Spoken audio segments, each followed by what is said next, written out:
Yes, indeed. This is a production. Yes, indeed.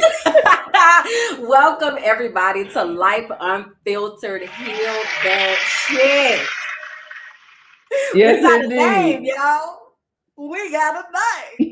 This is the podcast where we fearlessly navigate the complexities of life, love, grief, and the extraordinary journey of healing. We are inviting you all to join us on this raw and unfiltered exploration as we share our personal stories, triumphs, challenges, and inspirations to uplift. Yo, we need to pause a moment and just appreciate the production.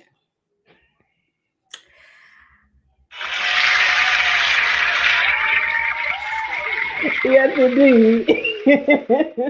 Listen, y'all, I told y'all we was gonna start putting some respect on our names on our last our inaugural episode when we was just kind of putting out there what we wanted to do. Your girl Bianca showed out, okay? Let me tell you Let me tell you something. This girl, she ain't nothing to play with. Okay. She ain't nothing to play with, baby. She was like, let me elevate this and do what I do. So anyways, we are excited that you all are here. The world often encourages us to mask our struggles, and we are making the choice to lead with love and vulnerability because it's finally time to collectively address our own shit, y'all, and have some real conversations. So, we are here to voice the things that you might not have verbalized or even thought about so we can get to the root of the shit and heal. So, 2024 is the year of popping that shit. It's time out for being fake humble. Okay. So, we're going to run down who we are and what we do. So, my name is Kimberly. I'm an educational advocate, activist, and consultant. I specialize in school improvement, trauma informed practices, social emotional competencies. I'm a visionary and motivational speaker. I'm a virtual producer and network executive. I'm a professional frolicker. I'm an intuitive melanated life coach. I help people deepen their relationship with God and tap into their purpose in order to positively impact the world. I'm also an expat. I am currently living in Mexico City, Mexico. And tonight, I'm one of your hosts here on Life Unfiltered. Heal that shit. Yes, indeed. Yes, indeed. My name is Bianca, and I am a digital strategist, an activist, and a consultant. I'm also a newly private investigator, baby, a receipt collector. So put some respect on that, okay? Come I'm on. I am the founder of Teaching for the Culture, where we transform, we educate, we advocate, we coach, and heal. And a digital nomad, currently working, traveling, wherever there's Wi Fi, and empowering others to find their own path to freedom and fulfillment. Yes, honey. So y'all go ahead, start introducing yourselves in the comments. Let us know where you are joining us from. We are international, so people might be coming from anywhere and any space and any place. Okay. So definitely go ahead, let us know who is here with us and again where you are joining us from. This gonna be interactive, y'all. So go ahead on and get your fingers stretched out. All right, because we not here to talk at you. All right, we talking with you, and I'm gonna get into that in just a little bit. But before we get into that, Bianca, you want to tell them about our three keys so we can make sure we lay the foundation for the folks. Absolutely. This is a safe space here, and we operate by three keys, okay? That is transparency, integrity, and accountability. Period, poo. These are the three keys. So we hold ourselves accountable to that, and we're going to hold y'all accountable to that in this space because this is a safe space to have real conversations. Absolutely. We also want to give you the heads up that we speak freely here, okay? But that does not include any type of hate speech or comments that are derogatory. We absolutely believe in the Block and Be Blessed ministry, okay? So just make sure that you are bringing that safety into the space. Again, as I mentioned earlier, we need y'all to engage with us. This is a journey that we are taking with you all. This is not us sitting up high and looking low and being like we got everything all figured out. We ain't hardly got nothing figured out, child. That's why we was like Child. talk to the people because girl, what is we about to do? Okay. So this is a journey where we're facilitating a conversation, but we are not the experts in this conversation, right? And we really want you to participate in this healing journey with us and bring people with you. I'm certain that if we commit to doing the work together, that we all will heal. All right. So want to lay that down again. I see some of y'all watching, y'all ain't introduced yourselves yet in the comments. Introduce yourself in the comments. Let us know where you are watching us from. All right, because we want to make sure that we know who is here in this community. This is a community that we are building, and we need y'all to be talking to each other, networking, okay, out there and such. So drop your info. All right. So having said that, we do have some quick updates. We're gonna let y'all know how some decisions that we have clearly made since we were last since we were last here together. So as y'all see, we have a name, right? Life Unfiltered, that captures what we want this to be, just absolutely raw, unfiltered, us talking about what this is. We're going to be here every 2 weeks. All right, so you can go ahead on and put that on your calendars. All right, so every 2 weeks we will be here. We created some segments that we're going to go through tonight, and we're also going to be creating a Patreon for behind the scenes content because it's a show. I'm just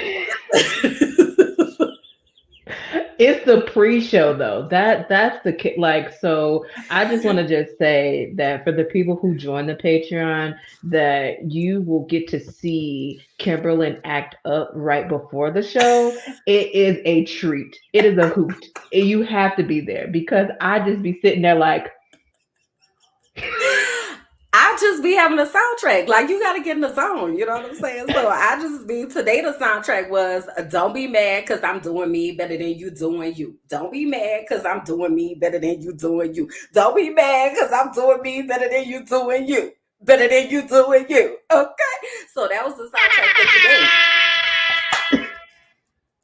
I'm saying, I know y'all feel that. Let me know if you feel it in the comments. Go ahead and drop some fire emojis or something down up in there. So that's what you'll get in the Patreon. You'll get that behind the scenes content. You'll also get a private community where we will have deeper conversations. We can chat there and all of that. So more details coming about that. Also, we have made some decisions about emojis, right? So emojis are not that y'all don't know what emojis are, but emojis are important for representation, right? So, like, it's a way for y'all to communicate with us about some things, right? So, I'm not going to go into the lesson about why we chose these particular emojis. I'm just going to show you what the emojis are, all right? So, we're talking about healing. So, one of our emojis is the red heart with the band aids around it because we healing this heart and bringing it back together. And then we have the green, blue, and purple emojis. So those emojis are actually directed towards chakras.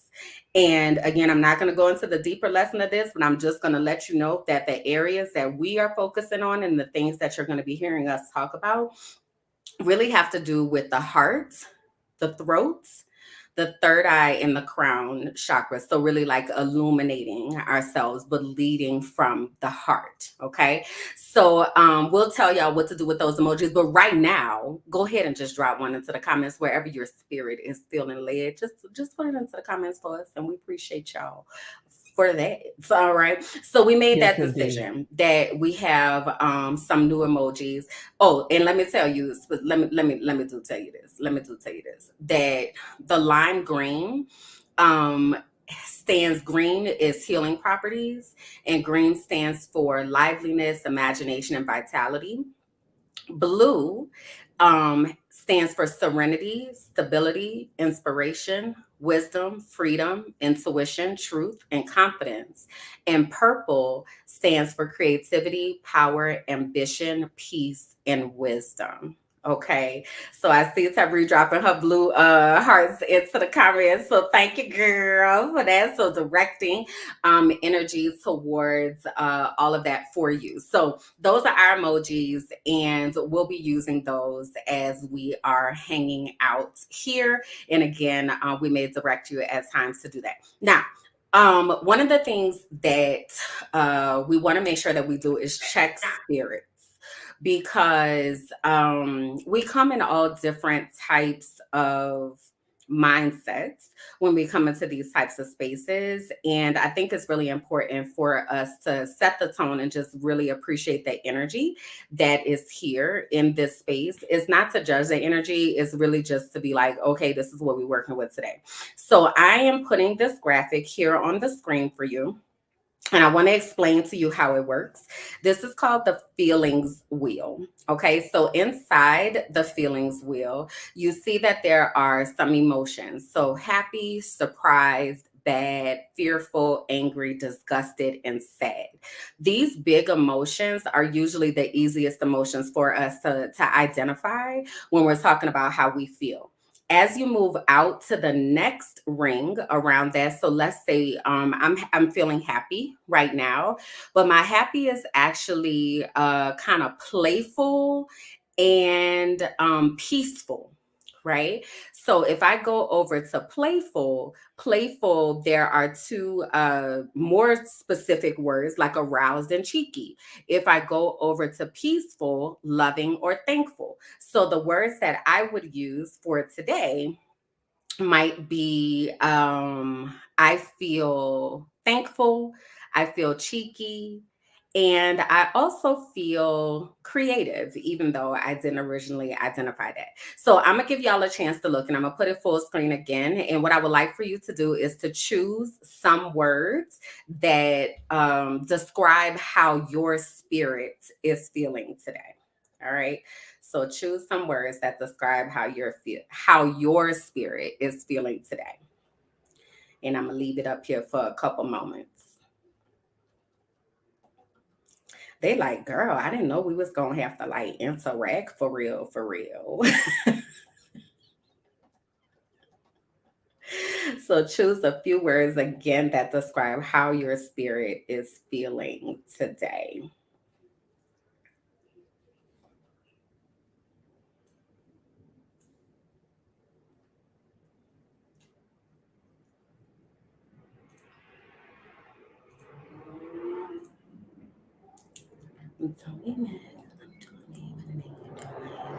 And we looking for those in the comments. All right. So put your words in the comments. Bianca says she's feeling creative and loving. So put your words into the comments. And I'm going to also go with creative and thankful. All right. We have distant, curious, and surprised. Inspired, sorry, read girl. Distant, curious, and inspired. Thank you, Tabri. Again, anybody else? I'll leave it up here for just a couple more moments. Choose how your spirit is feeling today. Bianca, do you want to add anything to how you might be showing up today? You don't have to. Yeah, so I feel very creative today. I Clearly. That like I wasn't was shade. I'm glad you specified it because lately you've been real petty and we'll talk about that Bianca, offline, we're but that's not fine. focused, Bianca, on the questions. But I feel very loving, just overall, just joy, happiness, despite all the things that might be happening. I am intentionally choosing to be in a spot where I am loved and surrounded by love and doing things that make me feel creative and doing those creative tasks that bring me joy. So that's how I'm feeling. I love that. And I'm gonna expand just on the thankfulness. I have, and I'll get into this more in a moment in our transparency moment, but God's been sending me emails. Let me just say that, and I'll get into the rest of that in a moment. So, having said that, our first segment is called Transparency Moment. And during this segment, we share things that have been going on with us over the since the last time that we have seen you all, the last time that we've been here, or things that we just want to amplify that we think would resonate with people, right? So I want you to start because you know why. Can I tell you why? You could tell them. So Bianca just had a birthday. Wait, where the air horns? We ain't got Oh, we I'm sorry. I didn't have it we queued up. gotta My bad. Oh, my bad. My bad. Here we go. Here we go. Here we go. okay. Oh, Wait. Let's take two. Wait, take two. Take two. Wait. Okay, you ready? okay. Okay, take two. So Bianca just had a birthday. Yes, indeed. So tell the people birthday recap. Oh my gosh. So my birthday weekend was absolutely phenomenal. Just being surrounded by so much love is really gets me emotional. Like I'm getting emotional sharing this because I have been through a lot in 2023 and questioning if people actually really love me. Mm, And being surrounded by so much love for my birthday was really refreshing, really rejuvenating. I mean, it was to the point where I had a bath ran for me with flowers in a tub and getting my nails done and yeah, getting a massage and just like self care. I mean, just everything. Favorite meals being cooked and prepared and being able to see new things and travel. Like I feel very blessed. yeah, So I appreciate all the people in my Facebook community and my other social media communities that sent their happy birthday wishes. I appreciate you and thank you and love you. I felt the love for my birthday, and I just want to continue to uplift that this year 34 is very personal for me. Just surviving what I've survived and going through what I went through, I'm seeing things in a whole different way now. yeah, And with that, I just want everyone to understand that we got to love on one another out here, and really have a village because it is wild out here in these streets if you don't have it. So, this is why we're here. This is why this safe space is here. You are a part of our village. And I'm just going to keep uplifting that while I'm in this space, in this room with y'all, whether you're watching this live or you're watching the replay of this. We are a village. We are a family. So welcome in. We're going to love on you just like y'all provided love to me. I'm very yeah. grateful. Oh, I love that. Yes, indeed. I also want to share that the dress that I had on for my birthday dinner was a size 12, baby. It was a size 12. And I just want to let y'all know that this weight loss journey has been something that I have been doing and battling and working on for quite some time. And to be able to fit a size 12 dress, baby, you cannot tell me nothing. Okay. With that being said, I definitely want to uplift the people that are on this journey of getting your health and your wellness together, that I am going to support and root for you as you go on your journey with this because I have a goal to meet and I will be very transparent about what that goal is. I am trying to get to 225 pounds. Now, the last episode, I shared that I was over 326 pounds. Okay, y'all. So this will be a full 100 down, and this is what I'm working towards. This is what I want to do, and want to have a big celebration of losing these 100 pounds without having weight loss surgery, without Yeah, having certain things done to my body in order for me to do it. So I am very thankful for those people that are on this weight loss journey with me, that are on this journey for their health and wellness. We can do it. I'm rooting for you because we got goals to meet, baby. So I am definitely excited about that. And the last update that I wanted to do for this segment for a transparency moment is just the shifts in my business and life.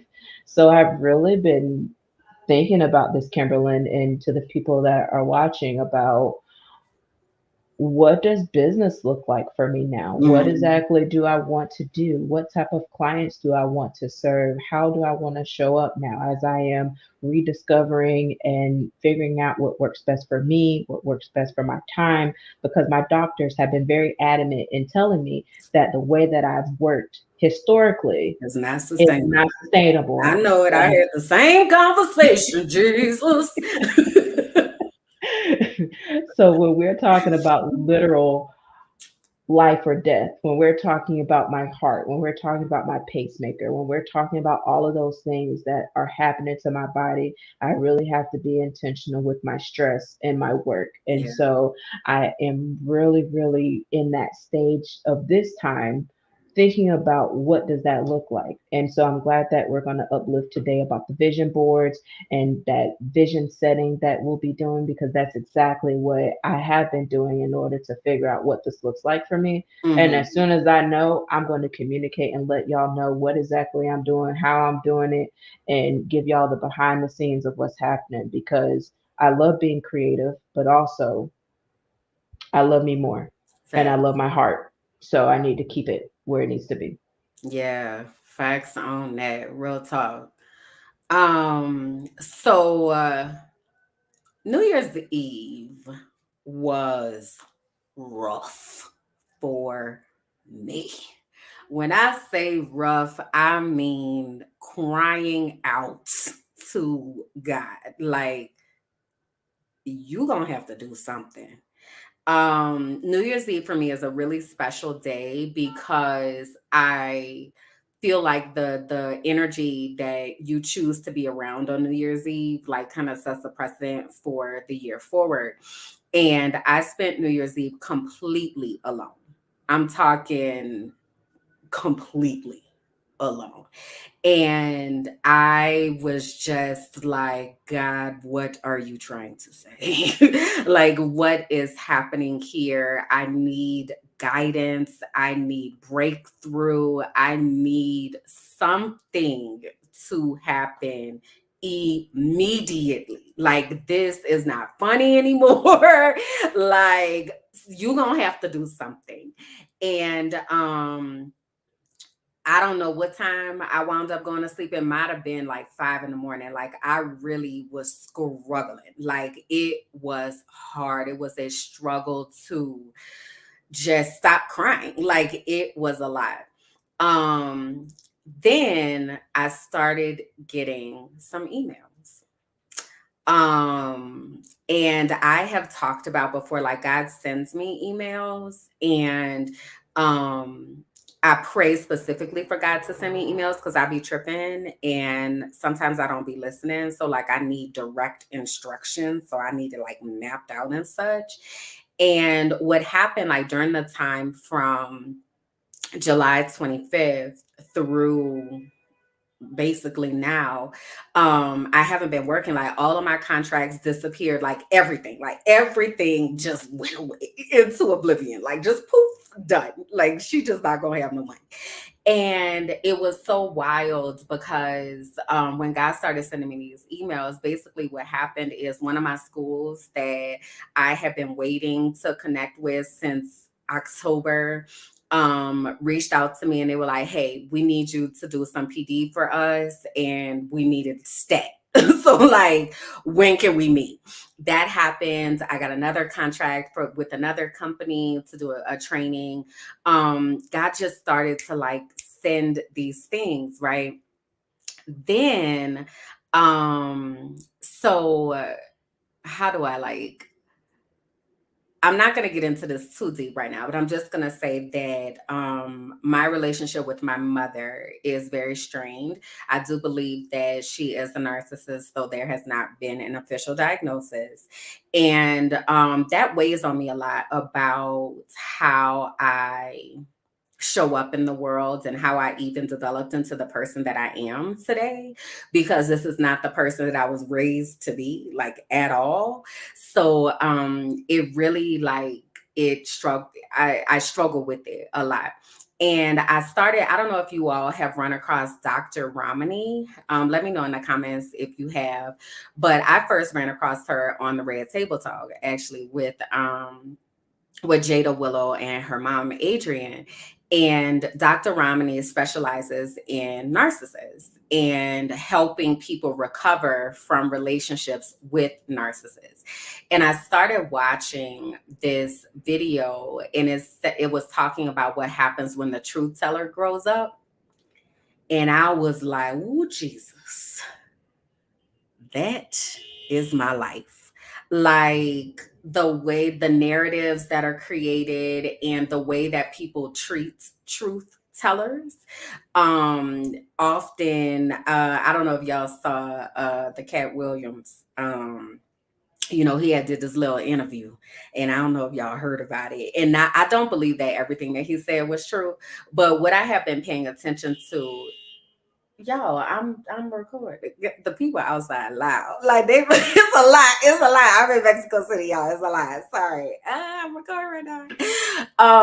But the way that people are willing to dismiss truth tellers and make truth tellers seem to be crazy is something that has happened to me. And I know it's something that's happened to you. And it just really, like, reminded me of the mission, and, like, remembering that this is an assignment, if you will. Like, this is an assignment. This is something that's supposed to happen as far as how I'm being treated, so that I don't take that personally. Does that make sense? Yeah. So that was very interesting, and it sent me down, like, this rabbit hole of thinking about what it means to really embrace the truth, and what it means to stand on the truth. I think a lot of people abuse when people say stuff like "speak truth to power," which basically means that I'm gonna tell the truth even if my voice shakes. Is basically what that means. And sometimes people, like, abuse that, but it's like a real mantle to be someone who is committed to telling and exposing the truth and standing on the truth. And I realized that I've been that person since a very young age. It was interesting. When you talked about the Cat Williams interview in the conversations that were happening, I did see the common theme of where there were people that were trying to discredit nitpicking some of the Hmm. things that he said. So there was one comment where he said he read 3,000 books, and so they were nitpicking about, the validity of that or how fast he ran. But it's just really sad to see how when people are telling their story, how people can try to twist it and try to create narratives based on someone's truth and their experience. Hmm. And going back to how you were sharing about making you feel crazy when people are trying to change the narrative.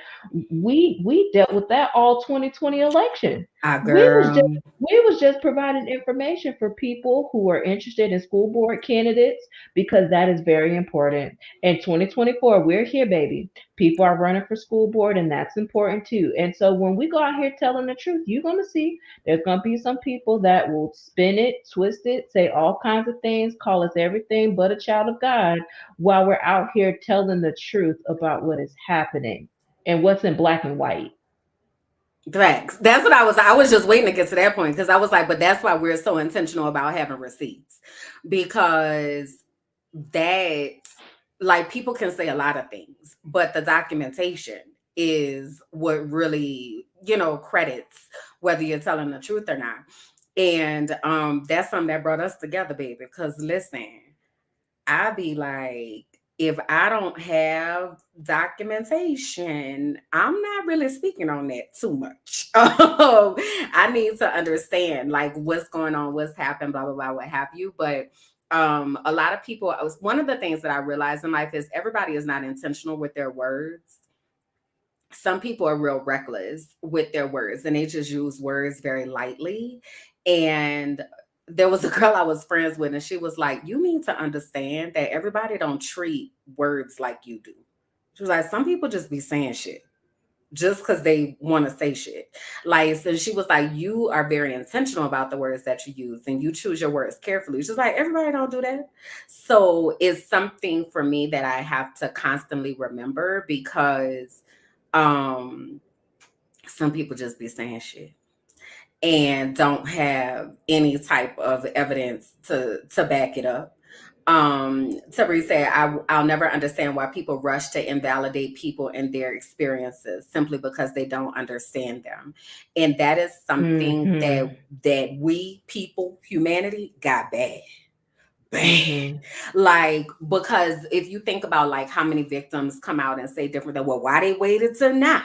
Why you just not saying? Because I am, because I'm saying something today. That's why it doesn't matter. You know what I mean? Like in the type of, especially when people are talking about things that have been traumatic or whatever, it's like you don't know how much that person had to go through to get to the point to be able to tell their story. That's why they're telling it now, because now I'm telling it. That's why, but like the society is looking for holes in the story and looking to invalidate and looking to make it seem like, again, like you crazy.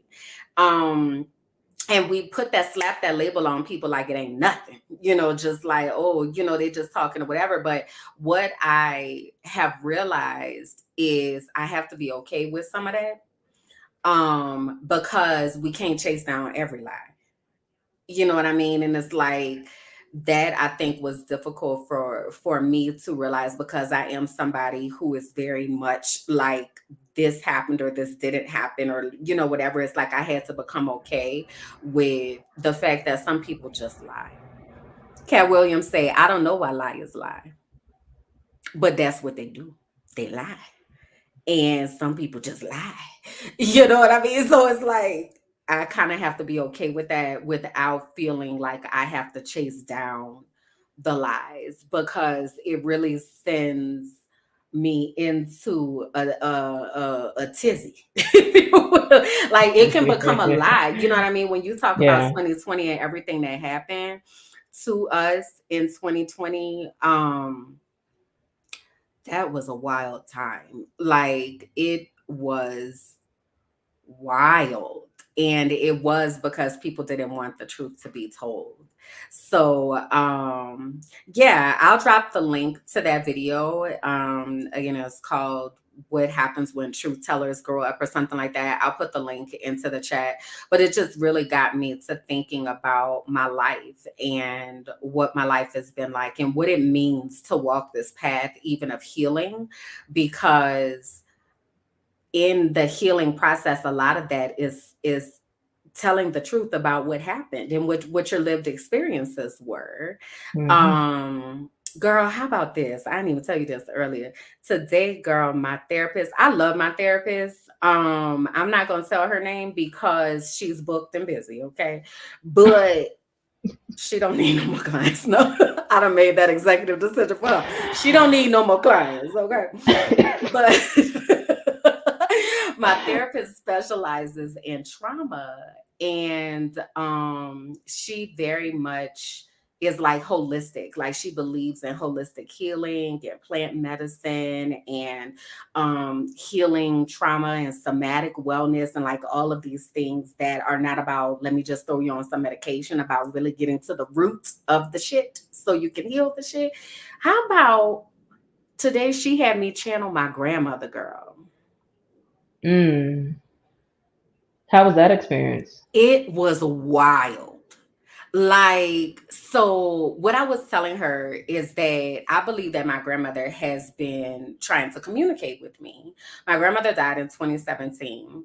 And it was three girls, like three of us, the oldest grandchildren. We kind of grew up like sisters, and like we were the first ones, right? So, anyway, one of my cousins, my younger cousin, me and my older cousin were always like, she was my grandmother's favorite. And it was because my grandmother paid her a lot of attention when we were growing up. Now, as adults, I'm realizing my cousin was what we would call the squeaky wheel. So she's the one that was making the noise, like, hey, this shit ain't right. While my other cousin and I were just trying to like get through. Like, we were just like, I was trying to get to college. Like, we just trying to get out the house. Whereas my younger cousin was like, this ain't how this supposed to go. So, Mm. my grandmother paid her a lot of attention, right? But it left us feeling like we were, I don't want to say, I'm going to say it, that the feeling like we were neglected. That was our perception. Like she just didn't care about us as much. And I had talked to my older cousin through this process of me trying to heal. And I was telling her, I was like, I think we called my grandmother Nanny. I was like, I think Nanny is trying to communicate with me. And she was like, she said, yeah, she's come to see me as well. And she was like, take what you need and, talk to her, like, take what you need. And I was like, okay. And I just kind of was like, okay, I don't really know. How about I had went out on a date on Christmas, right? I don't know. I don't remember if I told you this. I had went out and here I am in Mexico City, walking down this street. And we walked past a sushi restaurant. And at the sushi restaurant, they were playing a song that my grandma used to play in her house all Oh, the time. wow. Yes. And the song, I'm going to sing it for y'all. The song. Now, you know you ain't right. You know. Ciao. I can't stand you. But listen, this is the song. It goes, oh, I miss you, miss you, miss you, miss you, miss you. That's the song, right? It's an old song. No insult to anybody over here that was from your time. I'm not trying to call people old, but it is. So the song was playing in Mexico City at a random sushi restaurant on Christmas Day that I just so happened to say that I would go out and get coffee with somebody. So when I was walking, like I was like, un momento, por favor. This is odd. So I recorded it because I was like, this is so crazy. So anyway, I was telling my therapist about it today. And my therapist goes, she said, well, have you like talked to her? Like intentionally? And I was like, nah, not really. Like, no. And she was like, well, let's talk to her right now. I said, okay, girl, you just diving right in. Huh? You just jump in the deep end. Like, okay, girl. So she said, I want you to pick an object that is going to represent your grandmother. And she was like, and then I'm going to talk to her. So basically, so I have the sound bowl. So I use, my sound bowl. Mm. I sure so, do. so I had used, oh, I put it all the way over there. I can't reach it. But I had used my sound bowl and I did the chime or whatever. And then she started talking to me. She was like, what is your name? And I said my grandmother's name. And she started talking to me and like not an interview, but like question and answer. And she was asking me stuff like, what do you want? Kimberly's really been struggling and, she's trying to go on this healing journey. And like, what do you want her to know? And it is so crazy, Bianca, because it was me, but also it wasn't me. Like, Mm. it was so wild, but it felt right. Like it felt like I could feel her spirit. It felt like I felt comforted. Like I was like, I feel comforted. And what I remember at the end of it all, she said, if you could leave Kimberlyn with one sentence, what would you say to her? And she said, I'm here with you. You're not alone. Mm. Girl, when I tell you, I was like, well, wow. Yes, indeed. This is why it was a really, really interesting experience. I'm glad you had that experience. Yeah. And you know what she told me? She said, she was like, do you know that this healing work, she was like, this is how powerful this healing work is. She said, for every choice that you make to heal, you heal 3 generations forward, but you also heal 7 generations back. Mm, that's powerful. That's powerful. I was like, what? So she said, she was like, even if, because I mentioned I don't talk communicate with my mother. She was like, the healing that you're gonna do is going to heal your mother's spirit, and she doesn't even realize the work that you're doing is going to heal her. She was like, she not gonna even be able to fight the energy. She was like, even if she want to keep doing stupid fuck shit, she was like, it doesn't matter. She is not gonna be able, thank you, my dad is here. um she was like, she's not going to be able to fight that healing because you are channeling that healing for your ancestors and for those that are coming behind you. And I Mm, was like, that is serious. yes, indeed. Yeah. So it was interesting. It was interesting. And I actually enjoyed it. I love to role play already, right? So at first I was thinking about it like a role play. I was like, oh girl, we getting into character. Like I was like, I was like, bet, because I'm an actress, right? I got this, right? At some point, it wasn't me. Like it was so wild. It was so wild. And that's like for me, it was like an indication of why we decided to do this. It's Mhm. like these conversations that we're having are so much bigger than just you and I. And that's what I'm not gonna give it all away. But one of the other things that my grandmother had said when she was talking about I don't even know how you say that without that sounding confusing. But I'm writing a book, and my therapist asked me what what does she want me to know about taking on this project? And she was like, that I have always been the one who was willing to say it. So she Mm. was like, you've always been the one, Kim has always been the one who was willing to say it.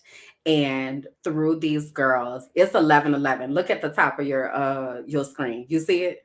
Mhm.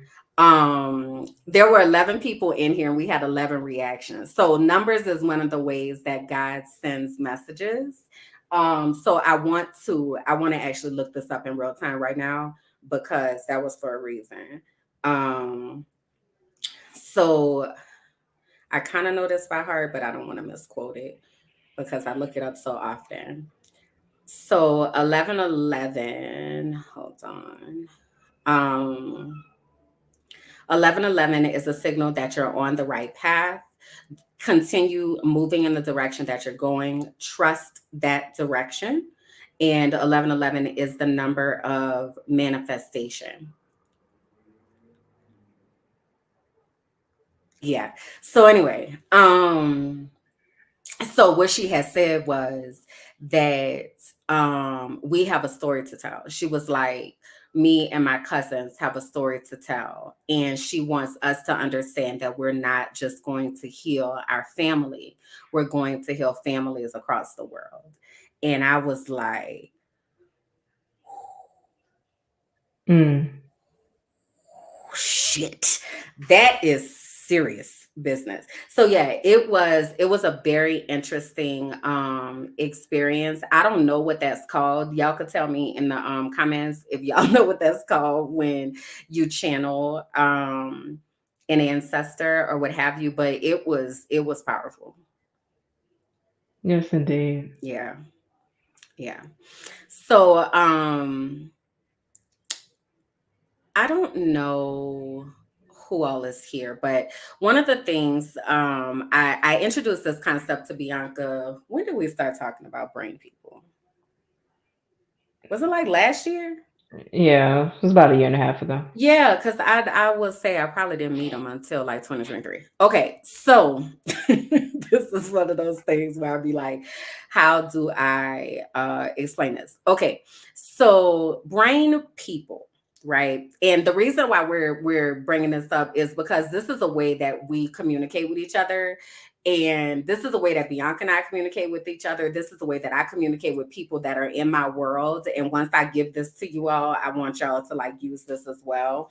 And I'm gonna write a book about this one day. So I'm also saying that out loud in case anybody get any ideas. So brain people are basically pretend that your brain is a corporation. All right. And if you were at a corporation, then there would be workers, right? Then there would be managers and like department heads or division leads, VPs, like all of that, right? So imagine that your brain is a corporation, all right? And inside your brain, that your corporation is organized in different ways. So basically, I'm going to explain my brain space and my brain people. Well, no, let me not do that first because I want you to explain it first. So, your brain is like a corporation.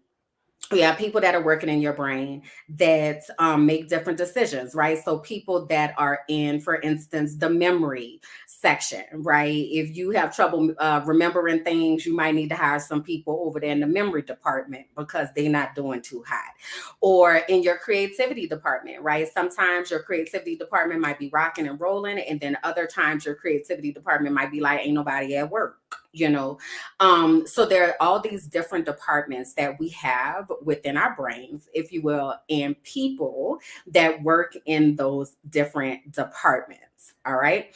Now, having said that, that's just kind of the basics of it. I would like for you to explain your brain space and your brain people as of today, January 10th, and what that's looking like. And then if I have questions, I'm going to ask you, but then I'm going to also explain mine. Okay, go ahead. Okay, so today, this is how my brain space is structured. So Okay. I do have a creativity department. This is the one that is responsible for all the creative ideas that come and they are managed, they communicate with each other. I have another department that is logistics of handling day-to-day operations of making sure that I eat and that I go to the bed, like just to keep me going day to day. And there's some people in the logistics department that don't really properly communicate. So I might miss a meal or two, and then have to be like, oh, I didn't eat. And then it's the thing. There's another department that I have that is memory. Now, the memory department is something that I am struggling with. There are things that is very difficult for me to recall. So visualize if those people that watch SpongeBob, I am a huge SpongeBob fan. But there's an episode where SpongeBob is literally in the brain running around managing logistics. I want you to visualize that because that's literally how I see how my brain operates. There are some times where there's people twerking on the wall, meaning that they are unproductive. At like they are not productive at all. They are not doing what they're supposed to do. I do have this one inner critic gremlin, and this is the person that is the negative self-talk that I'm working to remove. And so for them not to infiltrate other spaces and other people, and I just try to manage all of this. They all try to manage each other. Um, I have explained brain people in different ways. This is like the first time that I've explained it in this way, but it is quite intriguing to talk to people about my brain in a way of an office setting because it is so complex, because there's so many things that are happening, and I do want to uplift. when we talked about the last episode, when we were talking about brain research and how important it is so vital that we know how our brain works because it controls everything. And we have to be very intentional about how our brain works and how we function. So, therefore, we can be our best selves as we're navigating this life that we're navigating. So when you said logistics,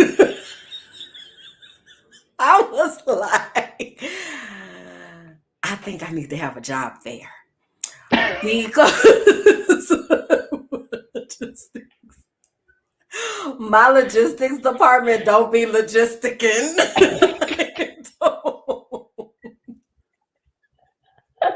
I was like, maybe that's the issue. Maybe there's nobody in there. That is why we are struggling. I'm talking sleep, eating, like what we call executive functioning, like struggle, buzz. I need to have a job there. Yeah. Wow. Okay, do you know how many people work at your brain organization? Or like how many, yeah, like how many people work at your brain organization? No, we need to do a whole productivity audit analysis and really go through these books because this year in the way that I want to move it can't be like 2023. So I don't have an answer to that. Mm, okay. Um, so I'm wondering a lot of things. So right now, let me explain to y'all what's happening in my brain right now, right? So my brain is usually controlled chaos. Okay. I want you to think Wall Street. Okay.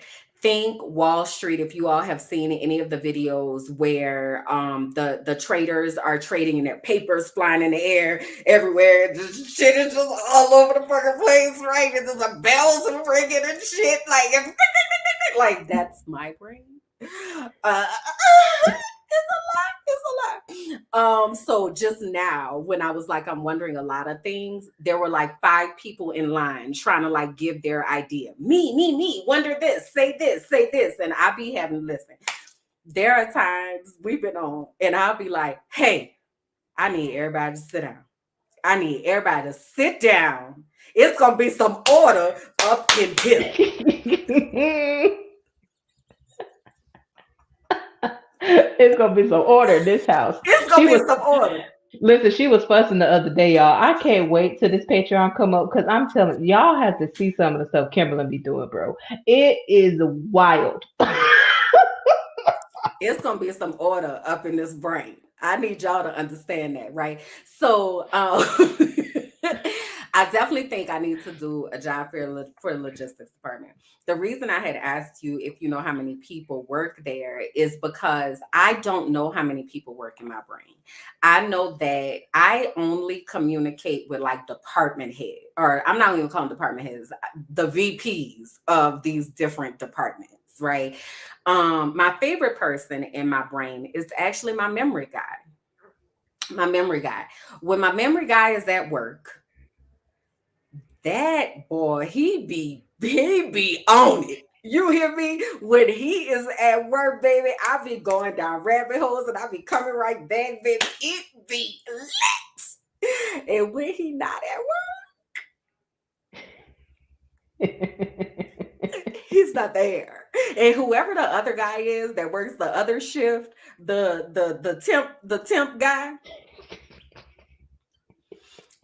when I tell you I done call so many meetings and be like, that guy is not effective. I need somebody else because that guy, I will sit here and I'll be like, nothing. There is nothing. Have y'all ever tried to remember something and nothing? Nothing. Like you Just don't crickets. even you, silence. Tumbleweed just rolling down the hallway. So ain't nobody at work today? Nobody? Huh? But this the other thing. So I'm interested in what your hours of operation are because my hours of operation in my brain do not start until I think they kind of start rolling in the office about 11 a.m., but they not really ready until about 1 p.m. Then we ready to get the party popping. But before that, unless there's been a memo that comes out like, hey, we gonna need to be at work early tomorrow, flex hours. Okay. And when I say they be cashing in them flex hours, baby, if we start work before 11, they is gone by 4. You hear me? Out of there. Ain't nobody in the office. I ain't good for nothing after that if I start my day early. But anyway, so my people don't really start getting productive to about 1 p.m. What are your hours of operation at your brain organization? So my brain people, we start kicking at about 10. Um, Sometimes it's earlier than that if I work out. So I have noticed that if I have physical activity in the morning, that it jump starts my day and that I can be more productive throughout the day if I have a workout. If I don't work out, then it is delayed and me being able to work and to grind out and to do what I need to do. So I'll say, just to keep it simple, it's about a 10 o'clock shift. Then there's a lunch break between 12 and 2, a 2 hour lunch break, not a one. I don't know. Talk to them about that. And then we don't get done until about 5 o'clock. 5 o'clock, I shut down.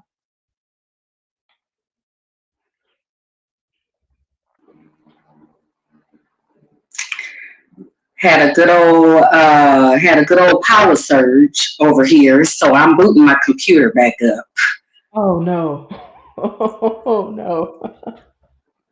Yeah, we had a good old power surge, baby. That thing was like, Oh no.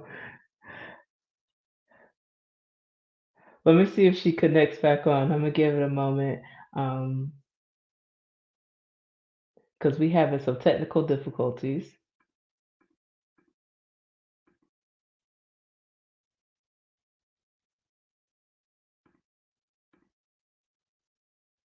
Let's see.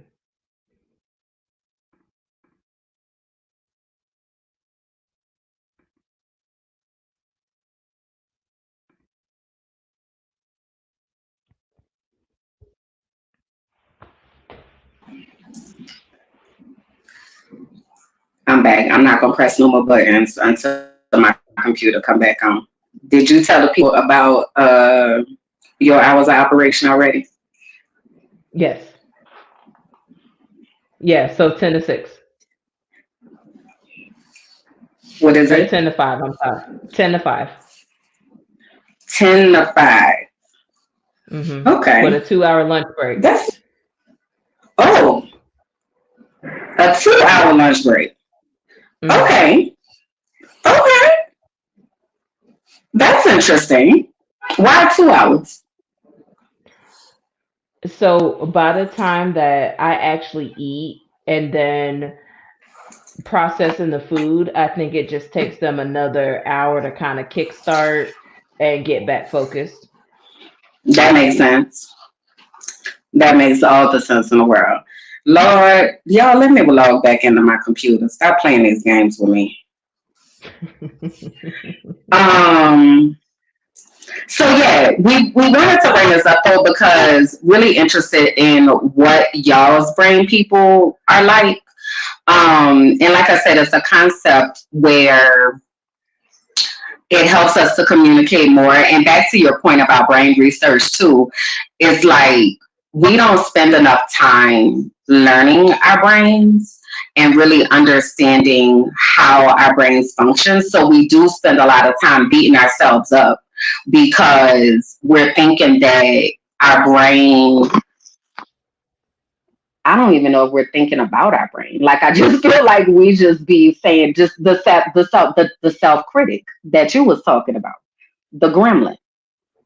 hmm Hmm. Okay. Now I had asked you to watch what you call them. Um, I'm about to close this. This is being stupid. I had asked you to watch a podcast with Amanda Seals and Kirk Franklin.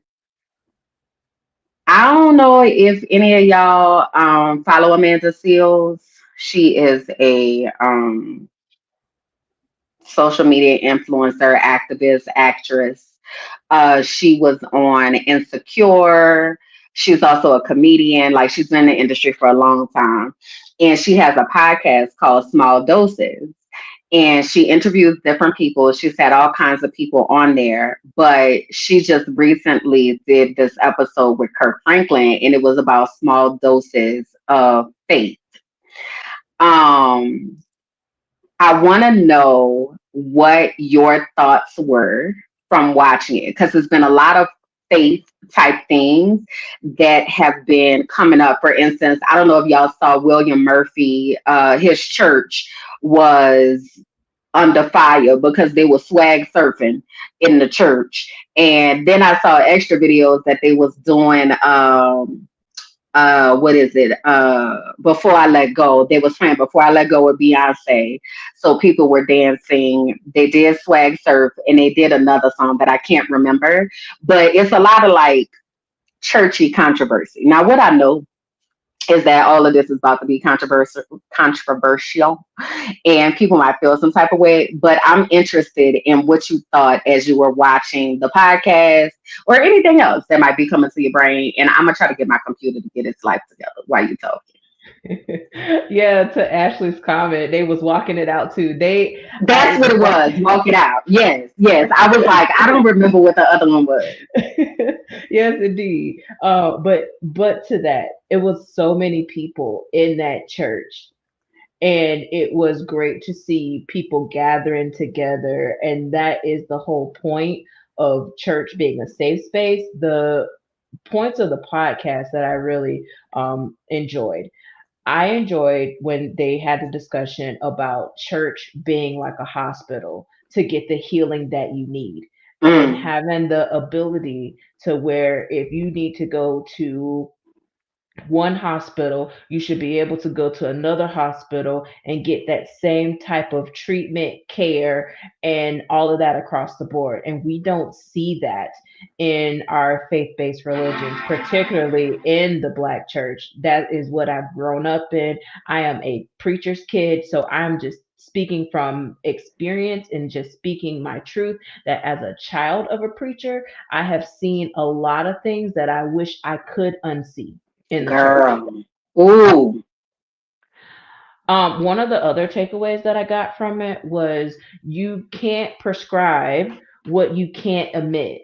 And so in the church, we have this, I call it hush, hush, quiet, quiet mentality where we don't want to speak the truth and we don't Woo! want to really be open and vulnerable. That is seen as a weakness. And so we can't really do the healing if we're not going to really speak about it. So we have to reveal before you can heal. That was one of the Mm, quotes that was stated in the podcast that I just had to write down because I was like, that is absolutely right. You have to reveal before you can heal. And the history lesson that was provided in the podcast episode really got me because I wasn't really up to date with the historical knowledge of Christianity and mm, particularly the Western Christianity. But one of the quotes that I wrote down was that Western Christianity and the teachings of Jesus Christ are not necessarily synonymous. And right. so that deconstruction is definitely necessary so that we have a clear understanding that this religion also was used to harm other people, and because this religion has been used to harm other people, we do need to have a conversation on how can we reduce the harm in Mm. these faith-based institutions. Whatever you believe in, that is what you believe in. Just don't harm other people in that process and in that belief. That is a lot. And I like, so those parts definitely resonated with me too. I'm trying to figure out where I want to start. I think I'm gonna start at what you said as far as the this version of Christianity that we received is not necessarily in line with the teachings of Jesus. Um, so my background is in I have been in church and in Christian school since I was 2 years old. So I actually started out in Lutheran school, and then I went to Catholic school. Um, and then we went to Lutheran church, and then we were in Full Gospel Baptist. And then I kind of went non denominational as I grew older. To your point about seeing things, um, because I am who I am, I always wind up in these positions of leadership. So a lot of people find it funny when I tell them I actually used to um, teach Sunday school.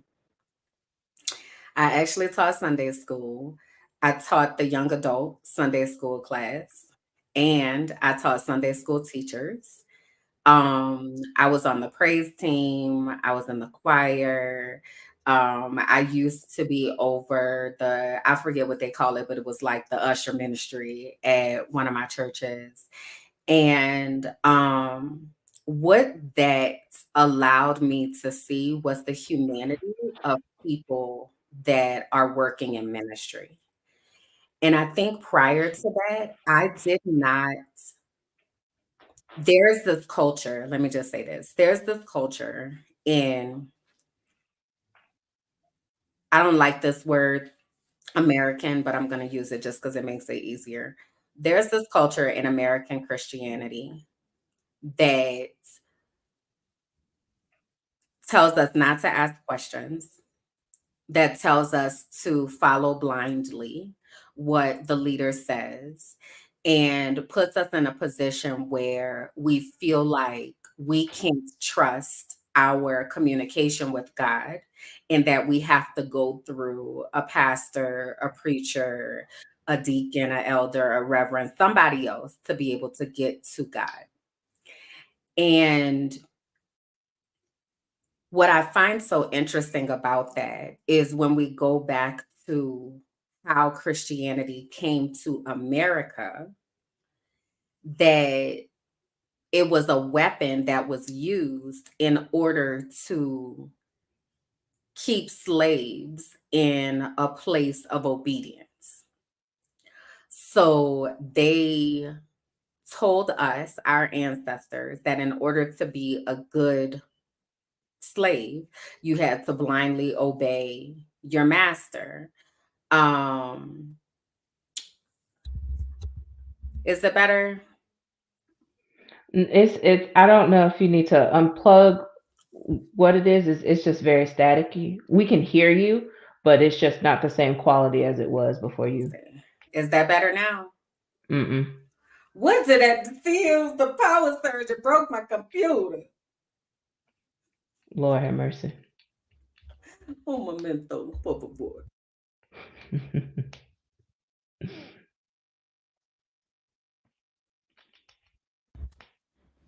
Is it still there? Yeah, it's still there, but we can hear I you. can't hear you. You can't hear me? Man, y'all, Mexico broke my computer. See, this how you be knowing when the devil. I'm gonna be back. I'm gonna leave and come back. So while she's doing that, I just want to just interject this and just say that I appreciate y'all for y'all's love and being in this space. We are very excited to continue having these deep level conversations, talking about healing and whatever that you're going through. And we want you to be able to come into this space and to feel like you are a part of this community. So let's see if our audio is back. Is it bad? Mm, it's not, but we'll make it work. I don't know what happened, but what I was saying was that church be trying to Uh-uh. church be trying to make us scared, and that's not God. Like that's not who God is. Like God is not sitting in heaven waiting to strike us down with lightning bolts. You know what I mean? But that's what we were told, that that's who God is. That God is this fear-based God who is looking for you to do something wrong so that thank y'all. Thank y'all. I don't know. Mexico broke it. We'll fix it. But thank y'all. But we're like trained to believe that God is looking for us to do wrong. God is trying to punish us. Like God is like in search of turning his wrath, against us. And that is not the God that I serve, one. And that's also not, if we talk about Christianity specifically, that's not who Jesus is. And like, I be so confused because when people tell me that they're Christians, because I do identify as a Christian, but it's actually become really hard, especially with what Christianity has turned into, like the evangelical movement. And again, what I'm talking about of using Christianity as a weapon against other people, like it's hard for me to continue to identify as a Christian because it just comes with so much negative connotation. But if we talk about Jesus the Christ of Nazareth, the one that was born in a manger and uh died on the cross and rose again on the third day, Jesus was not this judgmental, let me shun people, let me harm people. Like, that's not who Jesus was. So I be having to ask people, like, who you serve, white Jesus or black Jesus? Because white Jesus is not what's up at all. And even Kirk Franklin had talked about, I was trying to put the link into the chat so y'all could see what we're talking about. But oh, I did. It's in there. But Kirk Franklin was even talking about how the image of white Jesus was given to us because, again, the whole point of Christianity in America was to make black people and people who were slaves and black and indigenous people to be good slaves. So why would they show them a Jesus that looked like them? Jesus was from the Middle East, very brown. Okay, very brown. So even that whole concept of white Jesus comes from colonization and trying to control and abuse other people. And I think it's so interesting when we start to think about it in that way. It's like what was given to us, that's not it. Like this is not it. Mm-hmm. Like it's wild to me how what's even wilder to me? I was about to say it's wild to me, like what has been done, but it's not because there are whiteness and the disease of whiteness, the construction of whiteness has done so much damage that it's not far fetched for me to believe it anymore. But the freedom that comes from knowing God for yourself, like being able to talk to God for yourself and hear from God for yourself. That's why the Holy Spirit was left. Right? It's some of y'all in these here comments that's pastors and pastors' wives and such. Y'all correct me if I'm wrong, but ain't that what happened on that good Pentecost? That the Holy Spirit was left behind for us to have the direct connection to God so that we didn't have to go through a man to be or a person to be able to get to God. So it's like I want us to get out of the habit of blindly believing what somebody says because they're standing in the pulpit. Because everybody that's standing in the pulpit, one, didn't study, and two, don't really know God like you do, like you might. And that's the other thing that I had wanted to say, and I'm be quiet so you can talk. But the other thing I had wanted to say was I think we also forget that pastors are people. And again, going back to the history of religion and how religion has been used and weaponized, it's like we're taught to believe that pastors have it all together, and they are the example of what this is supposed to look like, when Jesus is the example of what this is supposed to look like, not a person, right? But we have been trained to idolize pastors. So then when pastors do something that is human, then we are like all jacked up because they're being human, which is who they are. And it's why I even said at the beginning of this, is like, we're not, Bianca and I are not sitting here as experts and talking down to you about, y'all need to do this and y'all need to get this right away. We are doing this. We are trying to get this right. We are on this journey together because we don't have it all figured out. And this is a learning journey for us as well. And we are inviting you all to come along with us, right? But if church was described in that way, I'm just telling y'all my understanding from the Bible. You share your understanding. We go in the God to make sure we get it checked wherever it needs to get checked. That's a very different kind of conversation than me looking at this person that is standing behind this pulpit to be the ultimate goal of what my life should be like. Hmm. To that, I really think that there needs to be more oversight with the money that is funneled in to churches, particularly with their nonprofit status, Mm, and how money is being spent. for Because sure. even in that podcast, they were talking about how church was also associated with action.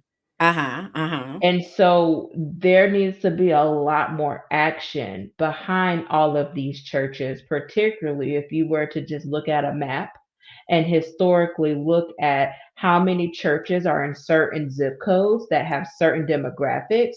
And then you then take that research and then determine how much of community action is happening with those churches in those certain zip codes. We will determine that it is not equitable. We Yeah. will also determine that we need to follow the money more closely Well, the money always because tells the story. and the exploitation that is happening in our church is harming people, where people are coming to church for healing and they're leaving with more scars than when Yeah. they entered the place. Yeah. And then you wonder why there's articles coming out of the decline of people attending church. Mm-hmm. I'm glad that now people are starting to understand that there is a God within you and that you don't need to have to go to a dwelling or a particular place to get that connection. But also, there are some churches that are doing some amazing things and need support. Yeah. But also, there are some churches out here that are literally exploiting the community, and how they make their money is when people die. Mm. So you saw the burial? Now 80% I of the time just, when you ask me, but then when I no. don't ask you, then you be like, I saw that, and I'm like, so I just assume nothing. This is the thing, y'all. Bianca don't really be like watching stuff. I don't know what she be doing all day. I really don't. But look, I'm trying to make it out like you ain't. Her bum ass. She don't be sitting here watching nothing. Like that's the work. But every time I ask Bianca if she has seen something, she's always like, no. But a lot of the things that you talk about are in these movies and in these creations that underscore what you are saying. Did any of y'all see the burial? Go ahead and let us know in the comments. But the reason I brought it up is because the burial is the movie with Jamie Foxx, is on Amazon Prime, and it really displayed the predatory nature of burials. And what happens with that, and this is a slight shift away from churches, but I just want the record to reflect. I've said this many times, I'm gonna say it once more. I do not want a funeral. I don't want a funeral. I don't want a casket. I want to be turned into a tree and planted somewhere, probably in Colombia. And that's it. That's what I'm okay, because that industry is just predatory, period. So anyway, I think you would enjoy that movie because it talks about what you were just saying. So it made me think about the burial. But yeah, even outside of like, not necessarily outside, but like the broader understanding of religion. And so I told you I was Lutheran. And this is one of the parts. I don't know if you were following this part, the history lesson, because you was talking about the history lesson. So let me just kind of fill y'all in right quick. So there's Catholic and then there's Protestant, right? So Catholics believe that Mary basically intercedes, if you will, to talk to Jesus, to get Jesus to talk to God. Okay.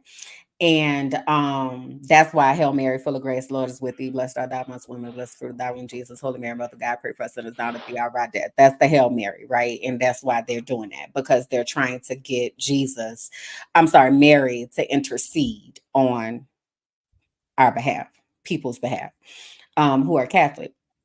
Then there are Protestants. So Protestants are anybody who is not Catholic, basically considers themselves a Christian but not Catholic. So a different denominations, and that came about during the Protestant Reformation.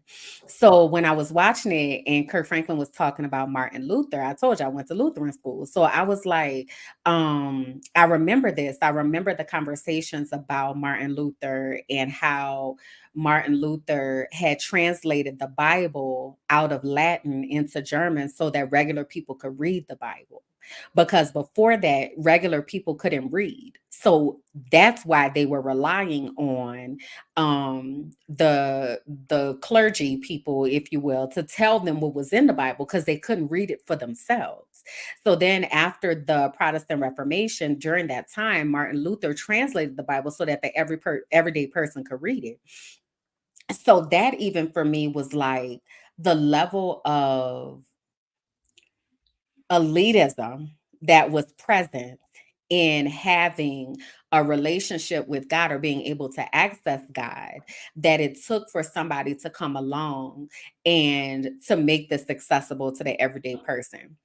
This is the last thing I'm gonna say. Kirk Franklin said that Jesus needs some PR agents. He was like, Jesus, we need some PR agents for Jesus. And I really feel like I'm a PR agent for Jesus. I really do. Like that resonated with me so deeply because I don't think that people really know Jesus. And even if you're not a Christian, I'm gonna just go big God, big G. I don't think people really know God. I think people know who they were told that God is, but I don't think people really know God for themselves.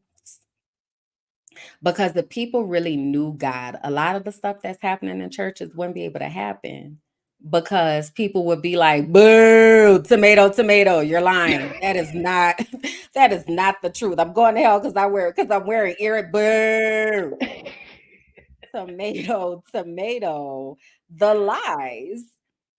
Kevin on stage was one of my most favorite people in the whole wide world. He talks about all the time, like his pastor used to tell him that it was a sin to go to the movie theater. And he found out when he got older that it was because the pastor's son had had sex in the movie theater. So then he decided that at his church, that was going to be a sin. We doing too much. We doing too much. Okay. Like it's the most. So at any rate, we want collectively for this here group to get to know God for ourselves through this healing journey, to hear from God for ourselves in this healing journey. Because God is always talking to us. I don't know if y'all be listening, but God definitely be talking. Okay, all the time. So if we will but listen, we will get those messages and we'll hear. I when I was working with my life coaches to certify them, I was telling them, like, tell God how you want God to talk to you. That's why God sends me emails, because I be tripping. And God knows that. God made me, right? So I'm like, listen, I'm gonna need some direction because I be, I be out here doing the most, right? Or if you want God to send you numbers, or if you listen to a lot of music, then maybe God is sending you messages through music. Maybe God sends you messages through people, right? So really being intentional about asking God to show you who he is, if you identify God as a he, she, they, for God to show you who God is in a way that you will pay attention to. Because on this journey, we plan on showing you how God is showing up in our lives. And we have shared just a few things today, but there is so much more that is coming out of this. When I tell you the way that God be dropping stuff into our spirit, like for us to come up with this name, then to come up with a logo, then to kind of like all of that stuff happened, I swear, probably within an hour. And it is because we have a direct connection to God, right? See, Lorna said, I grew up thinking playing Uno and dominoes was a sin. See, this is what I'm talking about. And I don't know what kind of boring God these people serve, but let me tell you something. My God is lit. Okay. My God is lit. We be having a good time. Okay. So we really want to inspire that for you all. Let me hush. You got something you want to add, girl? I I was just thinking about the Uno and the dominoes, and it brought up memories of my Pokemon cards that I no longer have, that I would have had and would have had a lot of money if I still would have kept them because they Mm, are valuable, but was told that Pokemon was witchcraft and I couldn't play. And so like growing up being upset with God because I couldn't be what we call a normal kid growing up. Again, mhm, I'm again uplifting. I was a preacher's kid, so the mhm, bar was already set high. mhm, And then on top of that, just the day to day things that I enjoyed, I could not enjoy them because I would have been punished by God by enjoying it. It just, there's just so much deconstruction that yeah, has to be done and so much healing. And I've been very open and vulnerable and transparent of just my journey and my walk with God. And back to what you were sharing of certifying life coaches, I was one of those going through the process of establishing my relationship with God and determining how God speaks to me and actually dealing with unpacking all of that because at one point I just was like, God, I don't hear you. I don't see you. Where are you at? I need you. What is happening? And I'm grateful that I'm in a space where I have that direct communication to be able to tap in the way that I need to. But there are so much hurt that is out there, particularly in these safe spaces that are supposed to be safe well, spaces, the yeah, church with a capital C. And so there needs to be a lot more oversight. And as I am in this journey of being a private investigator, I have made it my mission to do investigative work in some of these spaces that are supposed to be safe spaces, that are collecting money to say that they are a safe space, and they are not being a safe space for all people. It mm, is not right, and people need to be held accountable for the harm that they're doing to others. yeah, I agree with that. So as we take this journey, y'all, again, we are inviting you along with us. We do have some homework, okay, that we want y'all to do before we come back. And Bianca, you have homework too while you over there laughing. So one of the segments that we want to do, I didn't call it what this is, but we call it a brain field trip. Brain field trips is basically like when you allow your brain to go down a rabbit hole because you just allow your brain to take you where it's going to go. So what I would like for us to do along these lines of building this deeper relationship with God is watch this movie called The Shack, and it's on Amazon Prime. I think it is for rent. though. So I think I want to say it's like 3.99 or something like that to rent it, or maybe to buy it, because I said I was gonna buy it. But if you're able, watch this movie called The Shack. It is about the relationship between God the Father, God the Son, and God the Holy Spirit. And I would be very interested to see. Chanel says she said the book was so good. Yes. So the movie again is on Amazon Prime. The last time I saw it. So watch The Shack, and we want to talk about that next episode, because I'll be really interested, to Bianca, to hear what you think after watching it. It has become one of my most favorite movies, and whenever I feel like I can't hear from God, or I feel like what is happening, I'll go back to it so that I can like remember this is who God is. This is who Jesus is. This is what the Holy Spirit does. Like, it's really anchoring for me. So we want y'all to watch The Shack. And then we are going to bring a show and tell for next show. And our show and tell is going to be vision board. So did you find the link, Bianca? I need to sign in to put it in the chat, but that's what I'll do right now. Okay, so we have a Canva link that is a template where you can do a virtual vision board.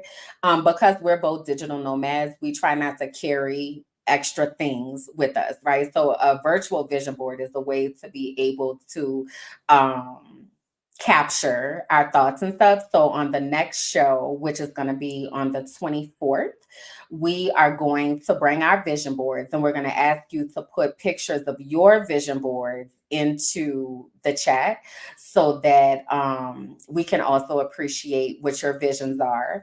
And the last assignment is to come up with a word for 2024. A word for 2024. So, a word for 2024, we're going to give you a link to the vision board that we're going to pin into this. And maybe we could even do a different post too, so that different people will be able to see it.